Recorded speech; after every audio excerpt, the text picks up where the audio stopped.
감사합니다. 하나님 감사합니다. 오늘 우리에게 하나님의 말씀은요, 야고보서 1장 12절에서 18절 말씀입니다. 제가 주는 성경책은 신약성경 371페이지입니다. 야고보서 1장 12절에서 18절 말씀입니다. 네, 우리 함께 읽도록 하겠습니다. 시험을 참는 자는 복이 있나니 이는 시련을 견디어낸 자가 주께서 자기를 사랑하는 자들에게 약속하신 생명의 면류관을 얻을 것이기 때문이라. 사람이 시험을 받을 때에 내가 하나님께 시험을 받는다 하지 말지니 하나님은 악에게 시험을 받지도 아니하시고 친히 아무도 시험하지 아니하시느니라. 오직 각 사람이 시험을 받는 것은 자기의 욕심에 끌려 미혹됨이니 욕심이 잉태한즉 죄를 낳고 죄가 장성한즉 사망을 낳느니라.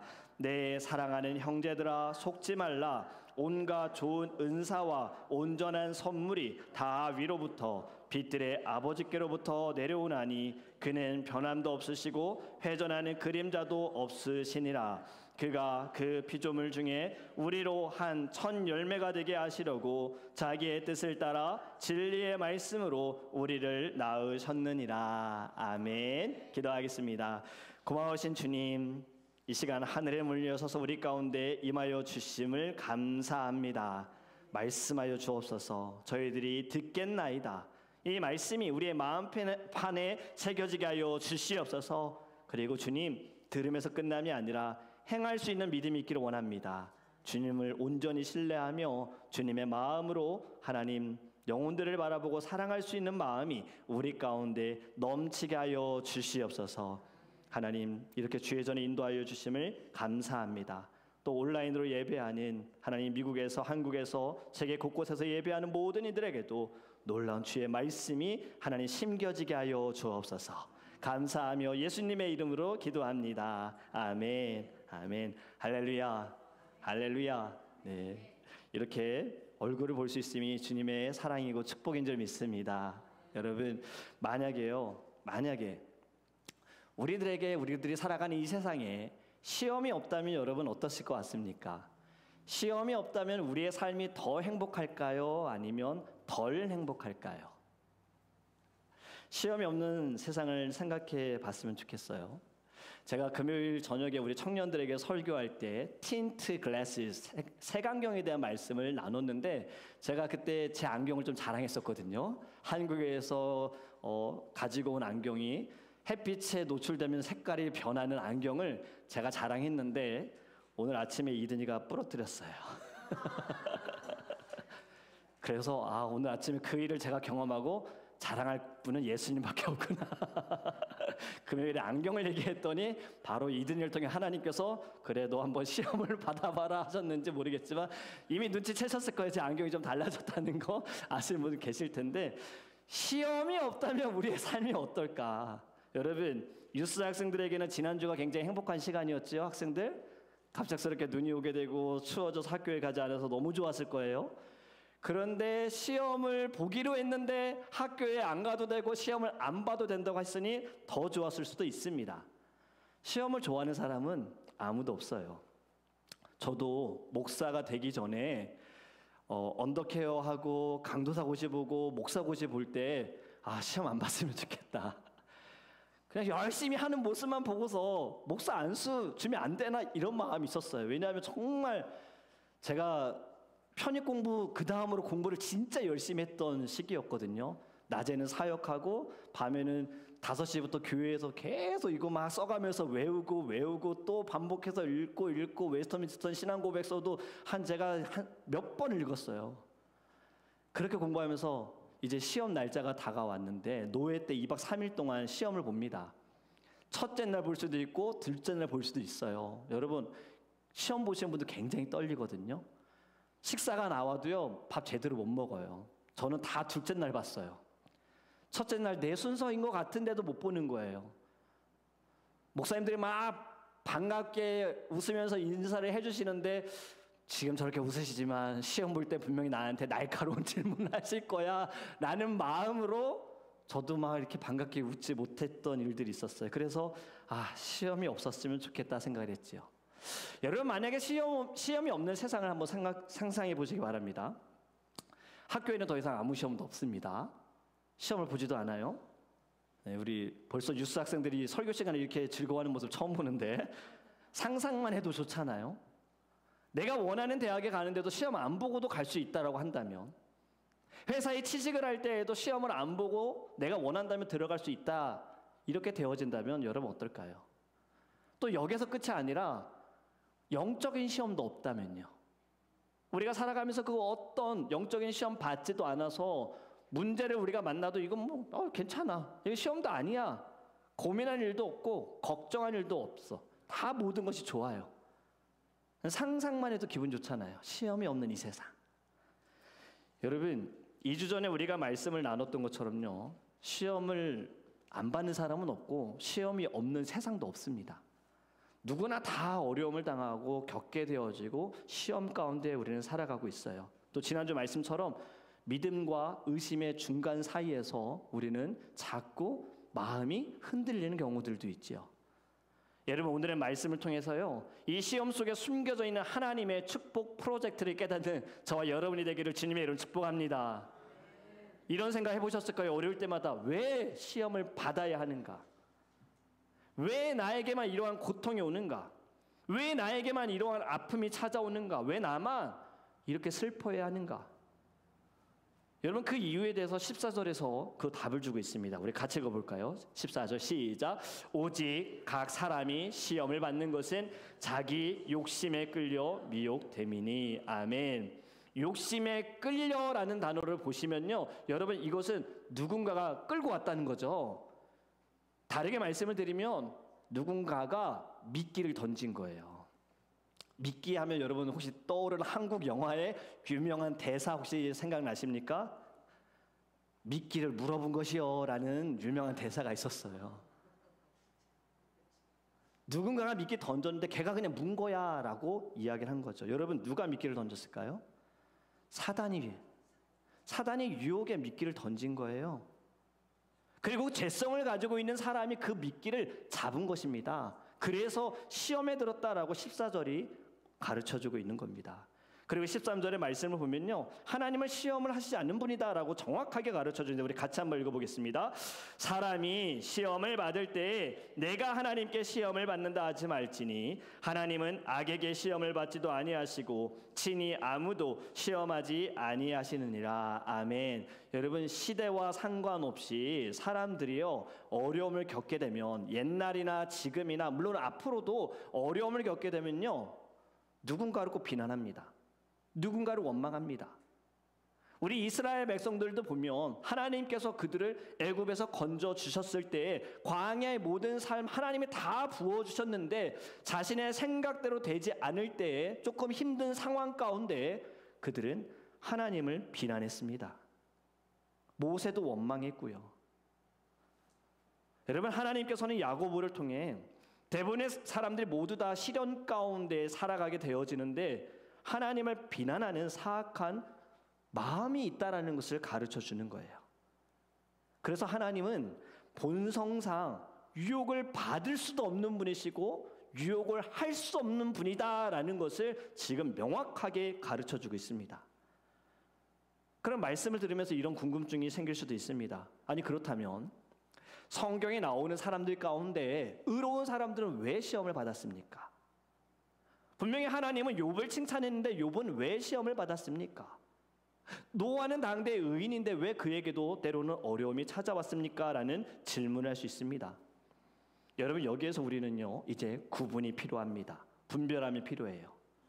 하나님이 하시는 시험과 사단이 주는 시험의 분별함이 필요합니다. 이것을 이해하기 쉬운 것은 바로 영어 단어는 굉장히 쉽게 설명하고 있어요. 하나님이 주는 시험은 영어 단어로 뭐라고 할까요? 테스트라고 사용합니다. 사단이 주는 시험은 temptation이다라고 표현을 하고 있어요. 목적이 다르지요. 하나님이 우리를 시험하시는 것은 우리의 믿음을 확인하기 위한 테스트이고, 사단이 우리에게 주는 시험 템테이션은 우리를 그 믿음을 약하게 하기 위한 것이고 하나님과 멀어지게 하기 위한 템테이션이다라는 거예요. 이 구별함이 필요합니다. 여러분, 오늘 야고보서에서 말씀하고 있는 시험은요, 바로 템테이션입니다. 이 템테이션, 유혹은 하나님에게서 오는 것이 아니라 사단이, 악한 영이, 그리고 너희들의 인간의 욕심에서 이것이 나타난다라고 말씀하고 있어요. 여러분, 사단이 주는 시험도 하나님의 허락이 있어야 합니다. 이 모든 만물을 하나님이 다 주관하고 계세요. 우리의 인생도, 우리의 미래도, 하늘과 땅의 모든 권세도, 심지어 사단조차도, 악한 영도 다 하나님의 주권 아래에 있어요. 우리가 욥기서를 볼 때에 하나님께서 그 욥을 칭찬하실 때 사단이 시험하고자 하는 그 순간 하나님이 허락을 하셨지요. 대신에 그 시험의 한계와 범위는 하나님이 명확하게 정해 놓으셨습니다.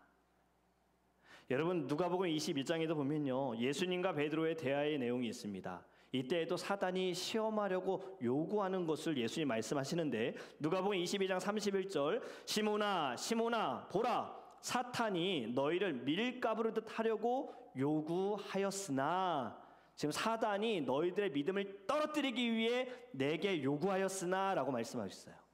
하지만 예수님은 베드로를 위해 기도하심으로 그의 믿음이 완전히 무너지지 않도록 지켜주셨습니다.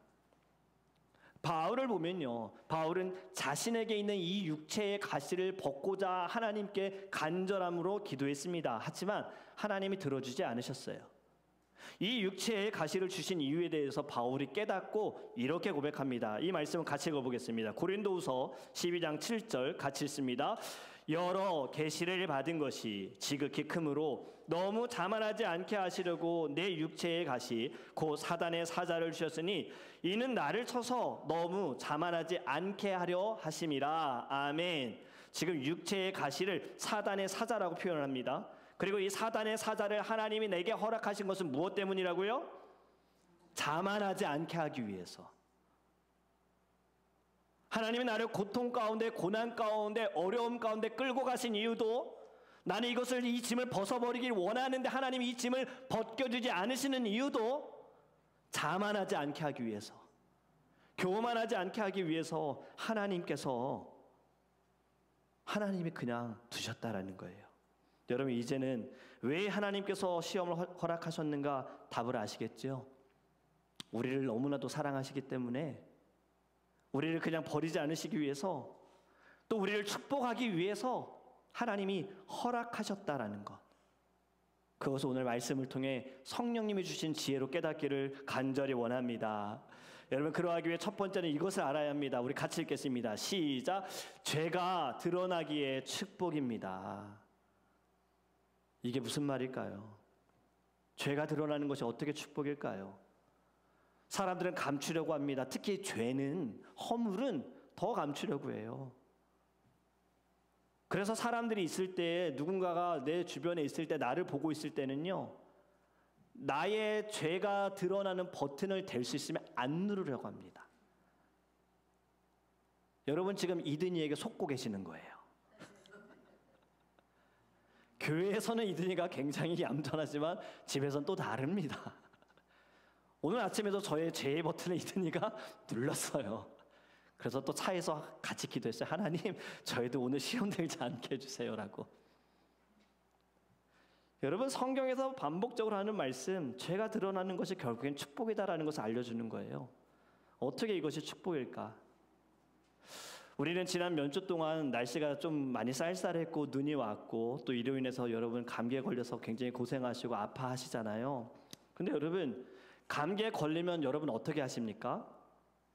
쉬거나 병원에 가거나 약을 드시죠. 왜 그렇게 하십니까?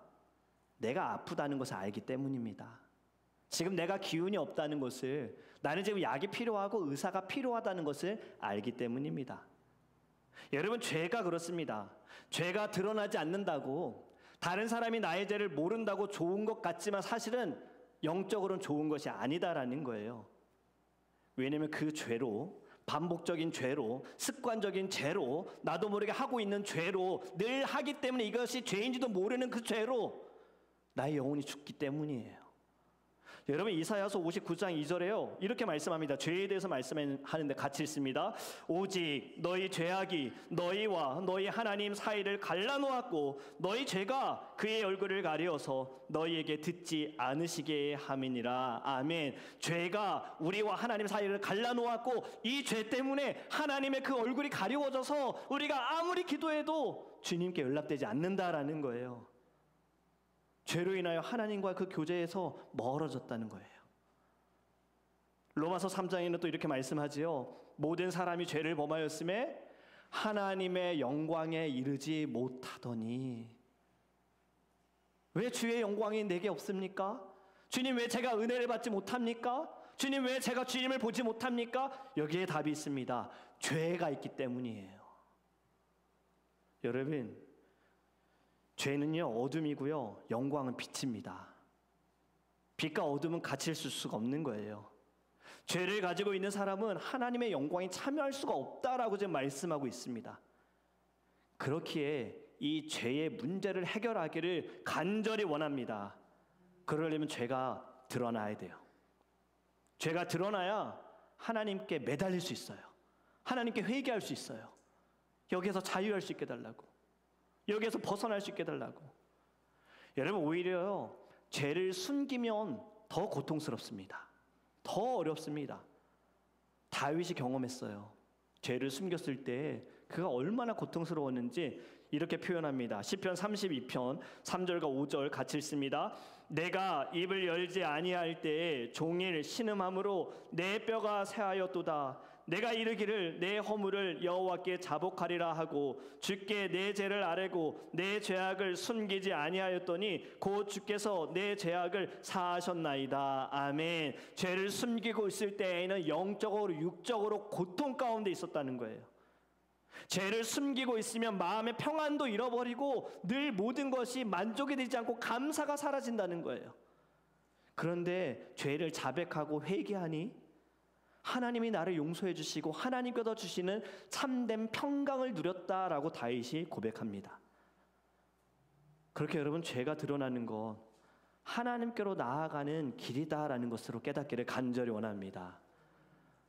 우리 큐티인의 책으로 말씀을 묵상할 때 거기에 간증, 어떻게 이렇게 죄를 다 적나라하게 고백할 수 있는가, 드러낼 수 있는가, 그들에겐 이제는 축복이기 때문인 거예요. 더 이상은 그 죄들이, 그 아픔이, 부끄러움이 더 이상은 그들에게 상처가 아니라 이로 인하여 하나님이 나를 다시 이끌어 주셨다. 이 일로 인하여 하나님이 나를 붙들어 주셨다. 이 일로 인하여 내가 주님께로 돌아왔다라는 축복을 누리기 때문에 과거의 모든 흑역사를 마음껏 간증할 수 있게 된 겁니다. 여러분, 이제 우리도 죄를 인정하고 죄에서 자유하고 죄와 싸우시기를 주님의 이름으로 축복합니다. 더 이상은 우리 같은 죄로 내 자신도 고통당하지 않았으면 좋겠고요. 더 이상은 같은 죄로 주변에 사랑하는 사람들도 고통당하지 않았으면 좋겠고요. 그리고 영적인 전쟁에서 치열하게 싸우는 저와 여러분이 되기를 주님의 이름으로 축복합니다. 죄가 드러나는 것이 축복이에요.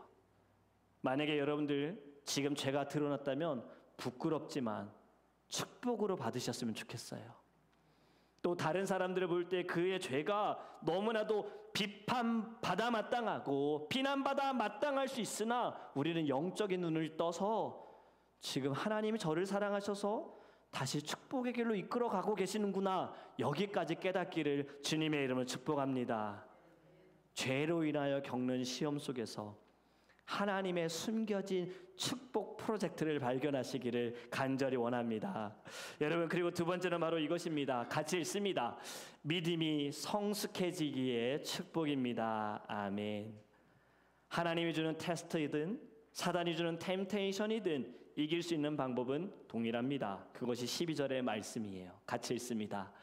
시험을 참는 자는 복이 있나니 이는 시련을 견디어낸 자가 주께서 자기를 사랑하는 자들에게 약속하신 생명의 면류관을 얻을 것이기 때문이라. 아멘.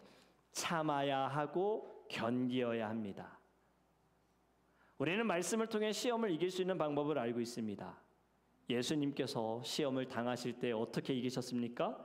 말씀으로 이기셨습니다. 말씀은 곧 성령의 검이다라고 우리에게 가르쳐 주셨죠. 그래서 이 말씀을 통해 시험을 분별하고 사단의 권세를 무너뜨릴 수 있는 능력이 말씀 가운데 있다라는 거예요. 그리고 또 우리에게 주신 능력이 있는데요. 옛날에 교회에서 자주 부르던 찬양입니다. 예수의 이름으로 예수의 이름으로 승리를 얻었네. 아시죠? 가사가 이게 8절까지 있나요? 9절까지 있나요?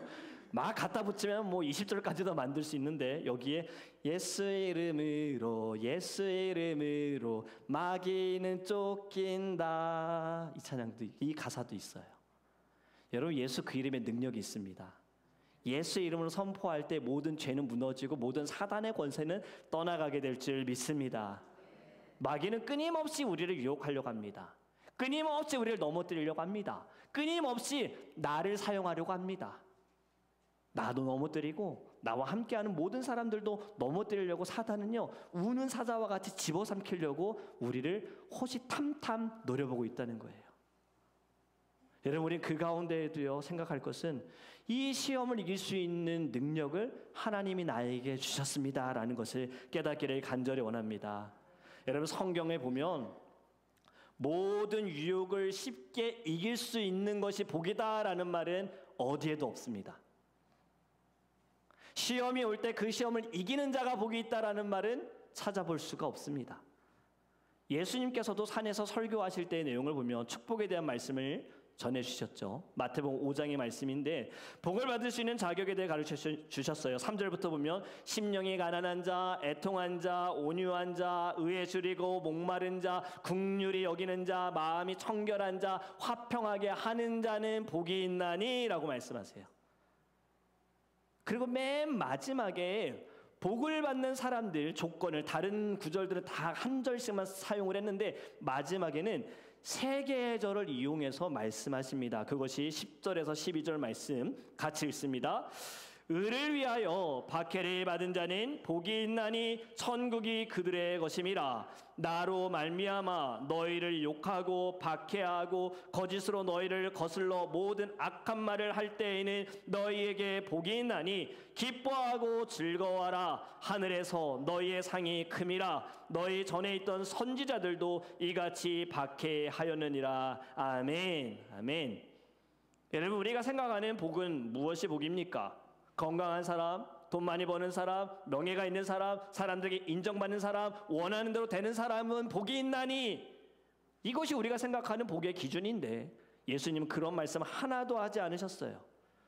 마음이 가난하고 슬퍼하고 의를 사모하고 마음이 깨끗한 자는 복이 있나니. 여러분 우리가 여기까지는 그래도 이해해 볼 수 있는데 10절은 완전 다른 말입니다. 의를 위하여 고통당하는 자, 의를 위하여 핍박당하는 자, 의를 위하여 남으로부터 어려움을 당하는 자는 복이 있나니 라고 말씀하고 있어요. 그런 자들은 기뻐하고 즐거워하라.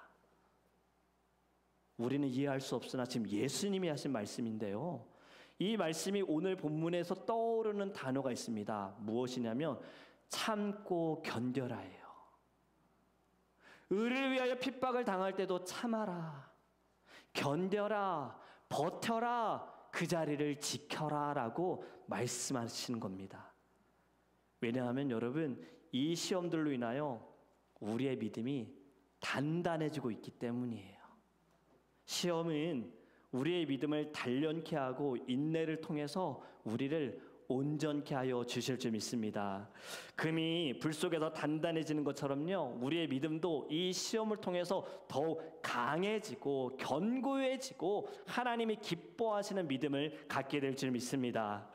고린도후서 12장 9절에는 이렇게 말씀합니다. 내 은혜가 네게 족하도다. 이는 내 능력이 약한 데서 온전하여 짐이라. 아멘. 여러분 시험을 당할 때는요 그제서야 우리는 우리의 한계를 느낍니다. 아 이제 내가 할 수 없다. 여기까지다.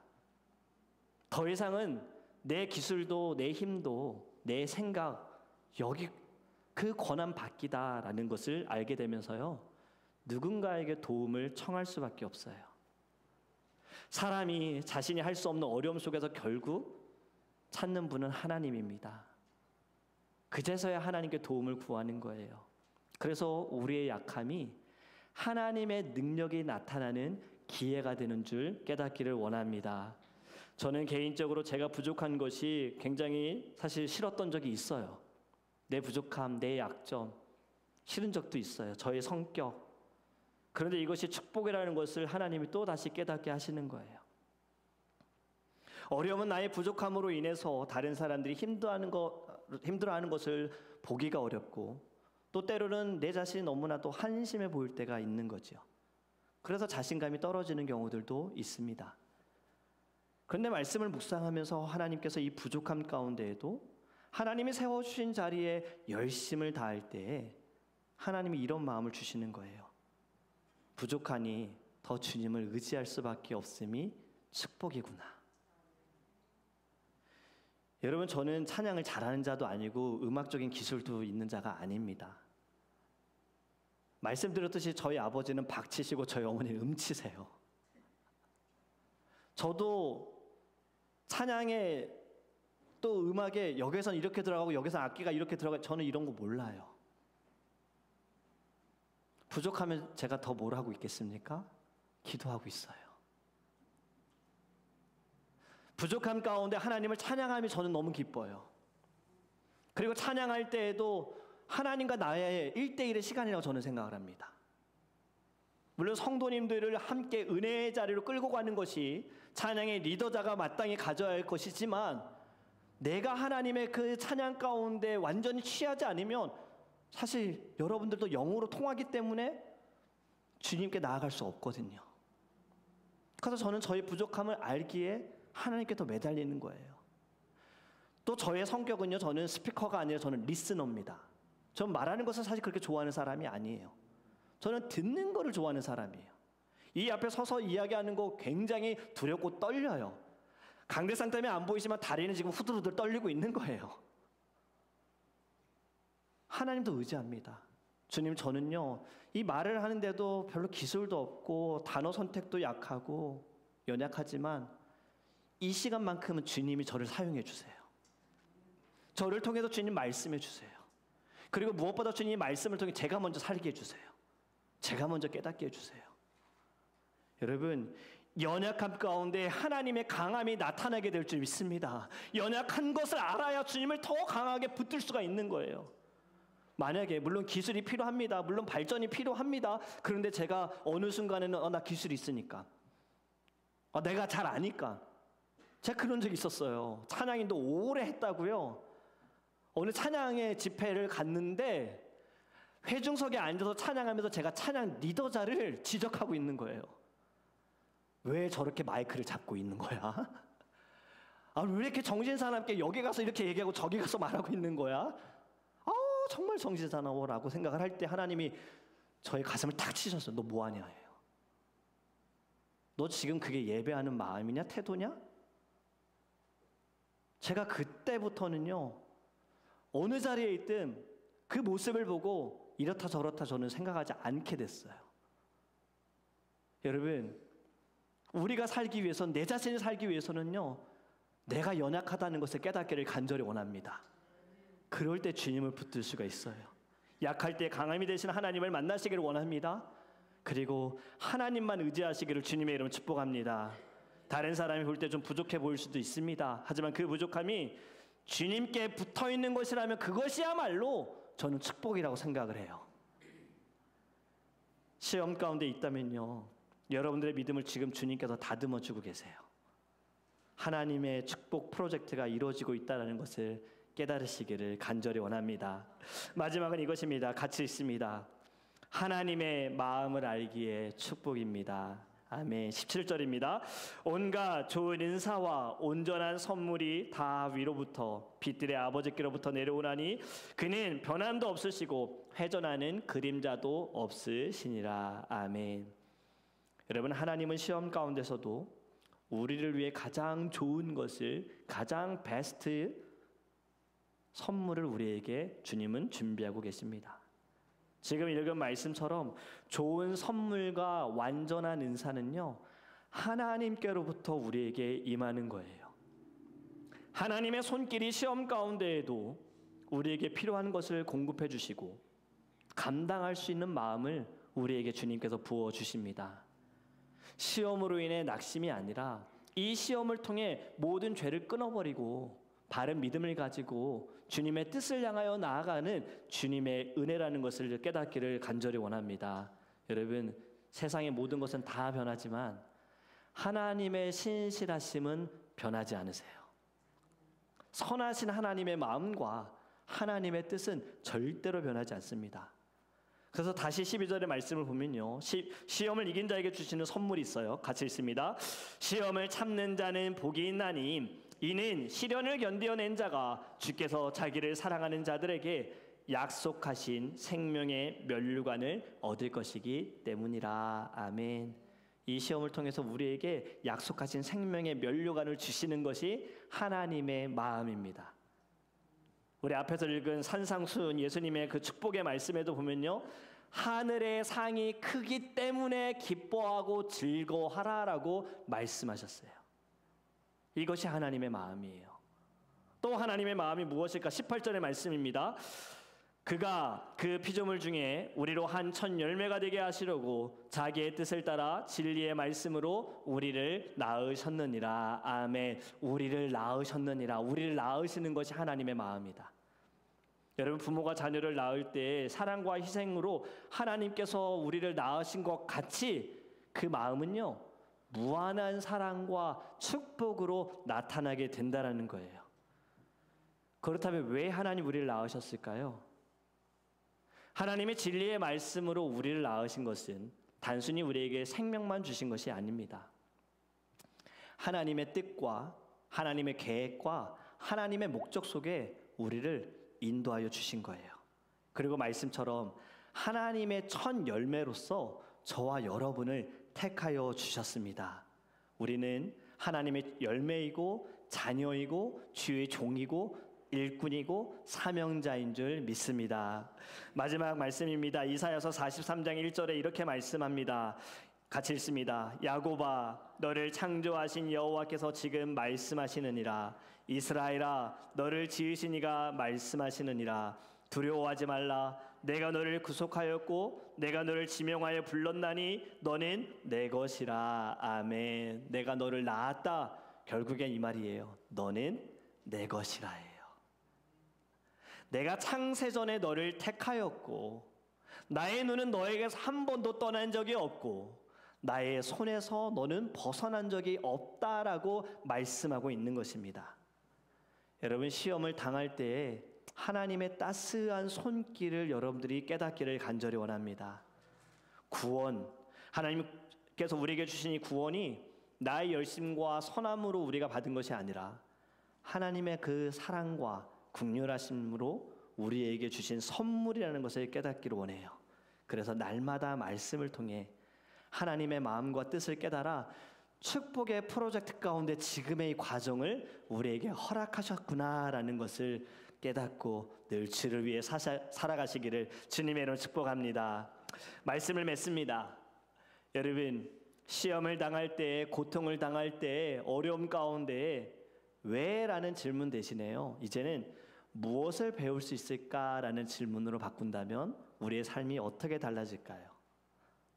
하나님께서 우리에게 허락하신 시험은 단지 고난에 우리를 버려두시는 것이 아니라 하나님의 그 위대한 축복의 프로젝트의 일부라는 것을 알기를 원합니다. 이 시험을 통해 우리의 믿음은 단단해지고 죄의 자리에서 벗어나게 되어지고 성숙한 신앙으로 하나님을 위해 이 땅 가운데 살아가게 될 줄 믿습니다. 그렇게 이제는요, 시험 속에서도 기뻐하고 즐거워하는 주님의 자녀 되기를 원합니다. 하나님은 우리를 향한 선하신 일은요, 하나님은 반드시 주님의 때에 완성케 하여 주실 거예요. 지금의 고난은 그냥 과정일 뿐입니다. 아직 끝나지 않았습니다. 우리의 끝남은 주님이 정하십니다. 주님 다시 오시는 그날이 진정한 끝남이 될 줄 믿습니다. 그렇게 여러분, 이제는 시험을 받을 때 하나님의 축복으로 해석하시는 저와 여러분이 되기를 주님의 이름으로 축복